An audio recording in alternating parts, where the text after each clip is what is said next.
A bride in a white wedding dress was running down the street, tears streaming down her face. A poor shopkeeper saw her, and without thinking twice, pulled her inside to safety. But what that simple woman did next completely shocked everyone.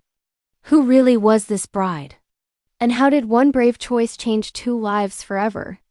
Sit back and find out as we dive into this powerful story. The sun was already high in the sky when Martha stepped out of her small wooden shop in Lagos. She stretched her arms and yawned.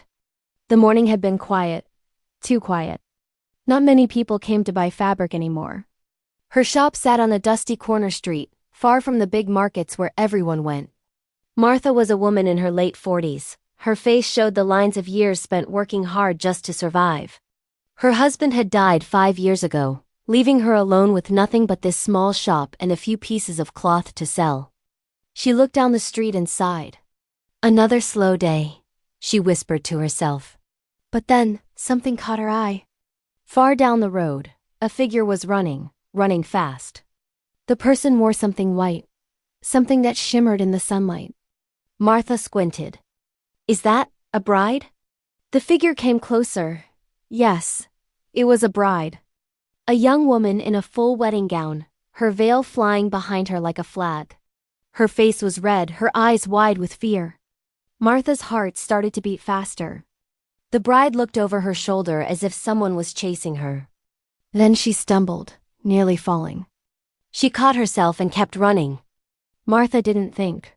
She just moved. She stepped into the middle of the road and waved her hands. Here! Come here! The bride saw her. For a moment their eyes met. The bride's face was full of panic, full of desperation. She ran straight toward Martha. Please, the bride gasped. Please help me. Hide me, please. Martha grabbed her arm and pulled her into the shop. She shut the door quickly and locked it. Then she pulled down the old curtain that covered the front window. Inside, the shop was dark and cool. The bride stood in the middle of the room, breathing hard. Her chest rose and fell. Her hands were shaking. Martha stared at her. What is happening? Martha asked. Why are you running? The bride didn't answer right away. She just stood there, tears running down her face. Her makeup was smudged. Her veil hung loose around her shoulders. Finally, she spoke. They want me to marry him, she whispered. But I don't want to. I can't. Martha stepped closer. Who? Who wants you to marry who? The bride looked at her with wide, wet eyes. My uncle. My uncle made a deal with a rich man. A man I've never loved. A man I'm afraid of. Martha's heart sank. A forced marriage? The bride nodded. Yes, I tried to say no. But no one listens. They said I have to do it. They said it's for the family. She started to cry harder now, her whole body shaking. Martha didn't know what to say. She just stood there, watching this young woman fall apart in front of her. What is your name? Martha asked softly. The bride wiped her eyes. Sarah, she said quietly. My name is Sarah. Martha nodded. Okay, Sarah, sit down. You're safe here. Sarah slowly sat on a small wooden stool near the corner. She pulled her wedding dress closer around her legs. It was a beautiful dress, white and covered in lace. But now it looked heavy, like a chain. Martha walked to the back of the shop and brought out a cup of water. Drink this, she said. Sarah took the cup with both hands and drank slowly. Her hands were still shaking. Outside, Martha heard voices. Men's voices. They were shouting. Where did she go? She can't be far. Check every street. Martha's heart jumped. She looked at Sarah, whose face had gone pale. They're looking for you, Martha whispered. Sarah nodded. My uncle. My cousins. They won't stop until they find me. Martha thought fast. She looked around the shop. There was a small storage room in the back, hidden behind stacks of fabric. Come, Martha said. Follow me. She led Sarah to the back and moved some of the cloth aside. Behind it was a tiny space, just big enough for one person to sit. Stay here, Martha said. Don't make a sound. Sarah nodded and crawled into the space. Martha covered her with the fabric and stepped back. Just then, someone knocked hard on the door. Open up, we're looking for someone. Martha took a deep breath. She walked slowly to the door and opened it just a crack. 3 men stood outside. One of them was older, dressed in a fine suit. The other 2 were younger, tall, and strong. Yes, Martha said calmly. Can I help you? The older man pushed the door open wider. We're looking for a bride, he said. A young woman in a wedding dress. Did you see her? Martha shook her head. No, I've been inside all morning. I didn't see anyone. The man looked at her closely. His eyes were sharp. Are you sure? Martha didn't blink. Yes, I'm sure. One of the younger men tried to step inside, but Martha blocked him. Please, sir. This is my shop. You can't just walk in. The older man raised his hand. It's fine, he said. We'll keep looking.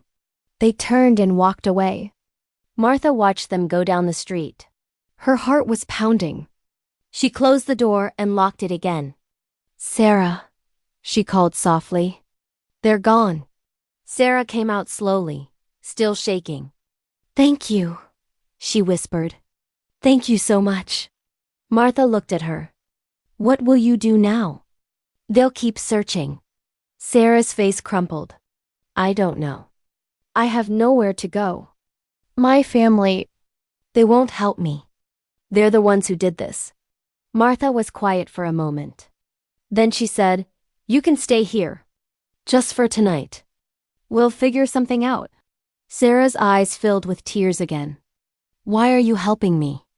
You don't even know me. Martha smiled gently. Because no one should be forced to marry someone they don't love. That's not right. Sarah covered her face with her hands and cried. That night, Martha gave Sarah a simple dress to wear. They burned the wedding gown in a small fire behind the shop. Sarah watched it burn, her face empty of emotion. It's over, she whispered. That life is over. Martha stood beside her. Now you start a new one. The next morning, Sarah woke up on a mat on the floor of Martha's shop. For a moment she didn't know where she was. Then she remembered everything. The wedding, the running, the hiding. She sat up slowly and looked around. Martha was already awake, sweeping the floor. Good morning, Martha said. Good morning, Sarah replied quietly. Martha stopped sweeping and looked at her. We need to talk about what happens next. Sarah nodded. I know. I can't stay here forever. Martha sat down beside her. Do you have any skills? Anything you can do to earn money. Sarah thought for a moment. I can sew. My mother taught me when I was young. I used to make clothes for my sisters. Martha's face brightened. That's good. Very good. There's a woman I know, Mrs. Jenness. She runs a small tailoring business a few streets away. She's always looking for help. Sarah looked hopeful for the first time. Do you think she would hire me? Martha nodded. I'll take you to see her today. But first, we need to make sure you're safe. Sarah's face grew serious. What do you mean? Martha leaned forward. Your uncle. The man you were supposed to marry. They won't give up easily. You need legal protection. Sarah shook her head. I don't have money for a lawyer. Martha stood up. I know someone. A man named Carl. He's a lawyer, but he also helps people who can't pay. I'll talk to him. Sarah's eyes filled with tears again. Why are you doing all this for me? Martha smiled softly. Because it's the right thing to do. Later that afternoon, Martha took Sarah to meet Mrs. Jenness. The tailoring shop was small but busy. 3 women sat at sewing machines, their hands moving quickly over fabric. Mrs. Jenness was a large woman with a warm smile. When Martha explained Sarah's situation, she didn't ask many questions. Can you sew? Jenness asked. Sarah nodded. Yes, ma'am. I can. Jenness handed her a piece of cloth and a needle. Show me. Sarah sat down and began to sew. Her hands were steady. Her stitches were neat and even. Janice watched closely. After a few minutes, she nodded. You're good. Very good. You can start tomorrow. Sarah looked up, surprised. Really? Janice smiled. Yes. Be here at 8 a.m. sharp. Sarah stood up quickly. Thank you. Thank you so much. As they walked back to Martha's shop, Sarah couldn't stop smiling. I can't believe it, she said. I have a job. A real job. Martha patted her shoulder. This is just the beginning. 2 days later, Martha took Sarah to meet Carl. His office was small, just one room above a pharmacy. Papers were stacked everywhere. A single fan turned slowly overhead. Carl was a thin man in his 30s. He wore glasses and had a kind face. Come in, he said, waving them inside. Martha told me about your situation. Sarah sat down nervously. Carl leaned forward. Tell me everything. From the beginning. Sarah took a deep breath and began to speak. My parents died when I was 16. My uncle took me in. He said he would take care of me. But 2 years ago, he made a deal with a man named Mr. Bryan. Mr. Bryan is rich, very rich. He owns many businesses. Carl nodded, taking notes. Go on. Mr. Bryan wanted a young wife. My uncle agreed to give me to him in exchange for money. A lot of money. I didn't know about it until 3 months ago. Sarah's voice started to shake. I tried to refuse. But my uncle said I had no choice. He said I owed him for taking care of me. He said if I didn't marry Mr. Bryan, he would throw me out with nothing. Carl wrote quickly. Did you sign anything? Any papers? Sarah shook her head. No, they said the marriage itself was the contract. Carl looked up. Good. That's good. If you didn't sign anything, then legally, you were never bound to this arrangement. Sarah's eyes went wide. You mean I'm free? Carl smiled. Not yet. But we can make it official. I'll file a petition with the court. We'll get a restraining order against your uncle and Mr. Bryan. They won't be able to come near you. Sarah started to cry. Thank you. Thank you so much. Carl looked at Martha. This will take a few weeks. But I'll do it for free. No one should be forced into marriage. Martha reached out and squeezed his hand. God bless you, Carl. The next few weeks were hard. Sarah worked at Mrs. Janice's shop every day. She sewed dresses, skirts, and shirts.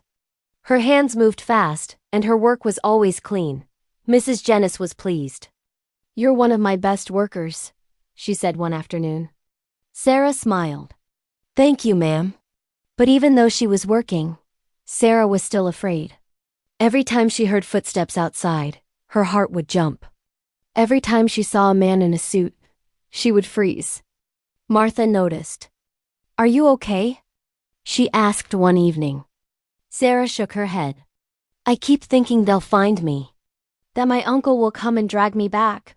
Martha sat beside her. Carl is working on the papers. Soon you'll be protected by law. They won't be able to touch you. Sarah looked at her. Why are you so kind to me, Martha?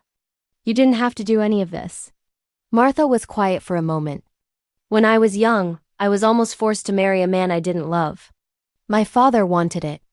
But my mother stood up for me. She said no. She fought for me. Sarah's eyes softened. What happened? Martha smiled. My father listened. I didn't have to marry him. Later I met my husband. The man I truly loved. We had 20 good years together before he died. She looked at Sarah. I'm doing this because someone did it for me. And now, I'm doing it for you. Sarah reached out and hugged her.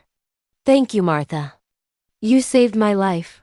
One evening, about 2 weeks into Sarah's new job, something unexpected happened. Sarah was walking back to Martha's shop after work when she noticed a black car following her slowly down the street. Her heart started racing. She walked faster. The car sped up. Sarah broke into a run. She turned a corner sharply and ducked into a small alley. The car couldn't follow. She heard it stop. A door opened. Sarah pressed herself against the wall, breathing hard. Footsteps. Heavy footsteps coming closer. Sarah! A man's voice called. Sarah, I know you're here. It was her cousin Jordan, one of the men who had been searching for her. Sarah held her breath. Her whole body was shaking. Your uncle is very angry, Jordan shouted. Mr. Bryan is offering more money now. Just come back. Make this easy. Sarah closed her eyes tight. Jordan walked past the alley. He didn't see her. After a few minutes, she heard the car door slam shut. The engine started. The car drove away. Sarah waited another 10 minutes before she moved. Then she ran all the way back to Martha's shop. When she burst through the door, Martha jumped up.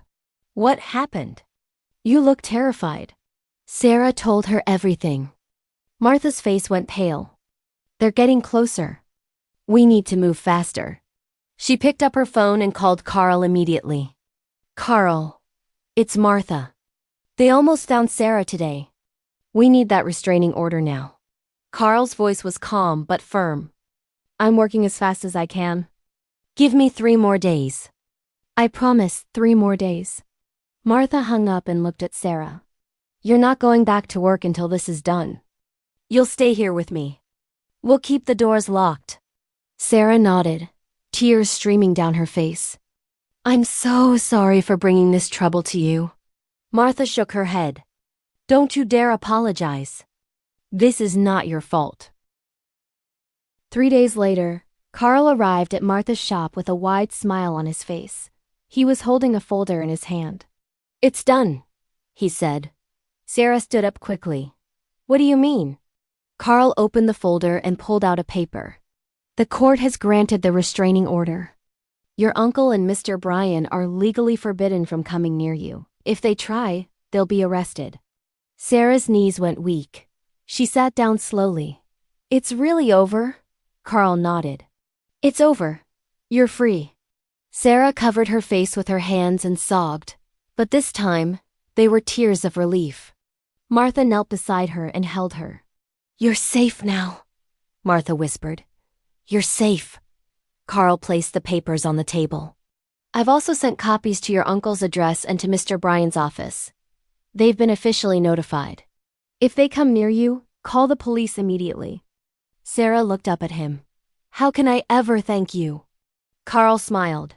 Just live a good life. That's thanks enough. Weeks turned into months. Sarah continued to work at Mrs. Jennis's shop. She became known for her beautiful work. Customers started asking for her by name. One afternoon, a well-dressed woman came into the shop carrying a large bag. Is Sarah here? She asked. Sarah looked up from her sewing machine. Yes, I'm Sarah. The woman smiled. My name is Linda. I run a boutique in Victoria Island. I've heard about your work. People say you're excellent. Sarah blinked in surprise. Thank you, ma'am. Linda opened her bag and pulled out several pieces of expensive fabric. I have a big order. 20 dresses for a wedding party. Can you handle it? Sarah's eyes went wide. 20 dresses? Linda nodded. Yes, I'll pay you well. Very well. Sarah looked at Mrs. Jennis, who was standing nearby. Jennis smiled and nodded. You can do it, Sarah. Take the job. Sarah turned back to Linda. Yes, I'll do it. Linda shook her hand. Wonderful. I need them in 6 weeks. After Linda left, Sarah sat down stunned. Mrs. Jennis laughed. This is your big break, child. Don't waste it. Sarah worked day and night on those dresses. She poured all her skill and heart into every stitch. When she finally delivered them, Linda was amazed. These are beautiful, Linda said, examining each dress carefully. Absolutely beautiful. She paid Sarah more than they had agreed on. You've earned it, Linda said. And I'll be calling you again. Sarah walked out of that boutique with more money than she had ever held in her life. She went straight to Martha's shop. Martha, she called, running inside. Look! She opened her bag and showed Martha the money. Martha's eyes filled with tears. I'm so proud of you. Sarah hugged her tightly. I want to give you half of this. You've done so much for me. Martha pushed the money back gently. No, that's yours. You earned it. Use it to build your future. Sarah shook her head. At least let me pay rent. I've been staying here for months. Martha smiled. You don't owe me anything. But if you insist, help me fix the roof. It leaks when it rains. Sarah laughed. Consider it done. One day, Mrs. Jenness called Sarah into the back room.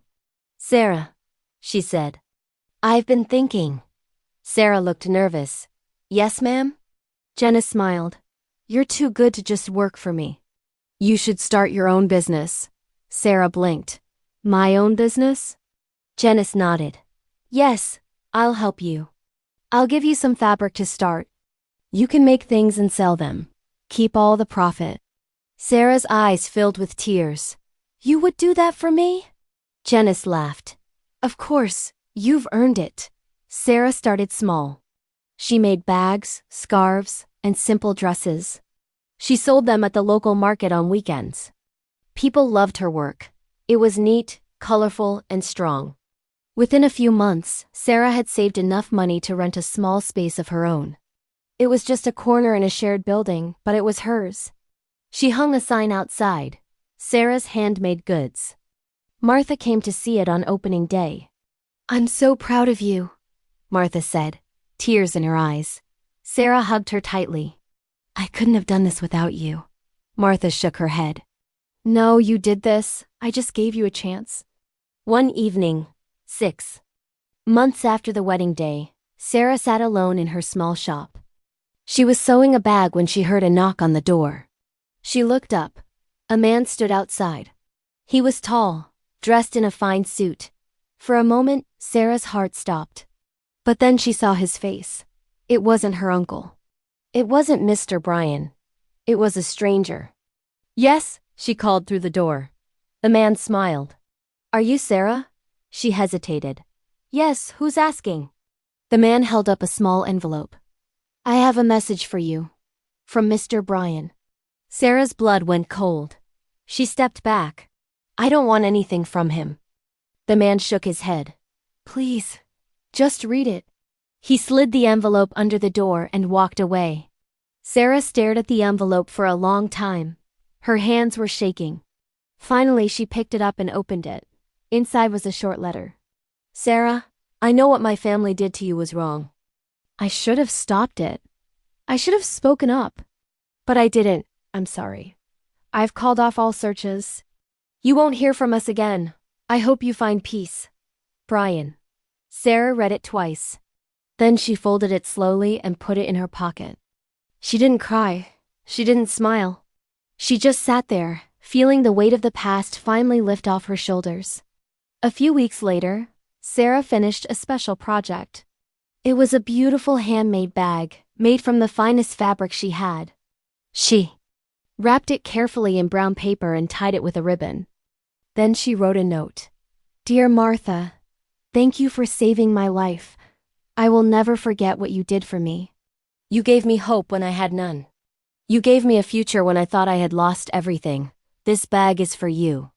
I made it with my own hands, just like you taught me to stand on my own feet.